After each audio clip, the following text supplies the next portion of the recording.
دفعه با خود تصور بکنه که من انسان کوچکی که الله متعال به من خوبی ها را نصیب کرده، مرا انسان خلق کرده، مرا مسلمان خلق کرده، مرا در امت پیامبر قرار داده، شب روز مرا طعام میبخشد، از نوشیدنی ها به من میده، زیر بار نعمت های پروردگار قرار دارم، قلب من حرکت داره، جسم من حرکت داره، دستای من حرکت داره، چشم من میبینه، گوش من میشنوه.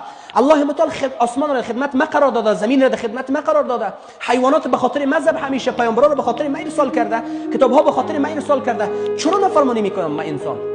چرا در مسیر غیر خدا قدم میگذارم؟ چرا ما انسان با وجود از اینکه انرژی که از طعام و نعمتهای خدا میگیریم او را در ضد خدا استفاده میکنیم؟ این چه قسم بندگی هست؟ این چه قسم اطاعت فرمانبرداری هست؟ این دست را الله به حرکت آورده، این را در ضد خدا استفاده میکنیم. این گوش خدا به شنوایی آورده، این گوش را در مخالف خدا استفاده میکنیم.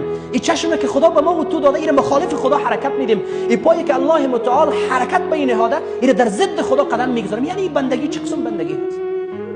یعنی ما چه قسم بنده های خدا هستیم؟ میگه نمک خورد نمکدان شکست. یعنی چی؟ هم نمک میخوریم هم نمکدانی رو میشکنیم. عجب بنده های. مسیر توبه باز هست. اثرات